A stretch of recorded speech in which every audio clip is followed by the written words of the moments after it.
Bonsoir mes chers frères et sœurs en Christ. J'espère que vous allez très très bien par la grâce de Dieu.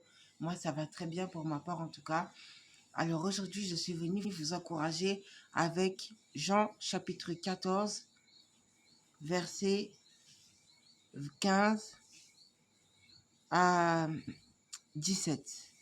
Alors, si vous m'aimez, respectez mes commandements. Quant à moi, je prierai le Père et il vous donnera un autre défenseur afin qu'il reste éternellement avec vous. L'esprit de la vérité que le monde ne peut pas accepter parce qu'il ne le voit pas et ne le connaît pas. Mais vous, vous le connaissez car il reste avec vous et il sera en vous. Je ne vous laisserai pas orphelins, je reviens vers vous. Donc dans ce passage-là, en fait, le Seigneur nous rassure en disant que nous ne serons jamais seuls. Il nous a envoyé son esprit. C'est lui qui nous conduit, c'est lui qui nous corrige et c'est lui qui nous aide. Et un autre verset, Romains chapitre 8. Alors, Romains chapitre 8, versets 26 à 27. Alors, de même, l'Esprit aussi nous vient en aide dans notre faiblesse. En effet, nous ne savons pas ce qu'il convient de demander dans nos prières, mais l'Esprit lui-même intercède pour nous par des soupirs et les mots ne peuvent exprimer. Et Dieu qui examine les cœurs sait quelle est la pensée de l'Esprit, parce que c'est en accord avec lui qu'il intercède en faveur des saints. Donc, mes frères et sœurs, lorsque vous êtes faibles, ne vous inquiétez pas, le Saint-Esprit est là. Faites simplement appel au Seigneur d'un cœur sincère.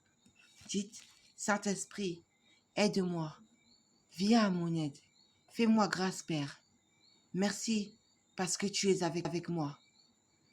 Et le Saint-Esprit vous consolera parce qu'il est le consolateur, celui dont Jésus a parlé.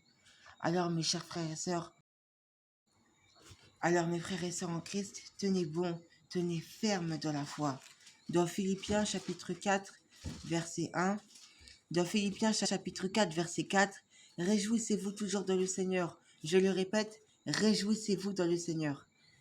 Et un dernier verset pour vous rassurer, Jean chapitre 14, verset 27 à 28. Je vous laisse la paix, je ne vous donne pas ma paix, je vous donne ma paix, je ne vous la donne pas comme le monde la donne, que votre cœur ne se trouble pas et ne le laisse pas effrayer.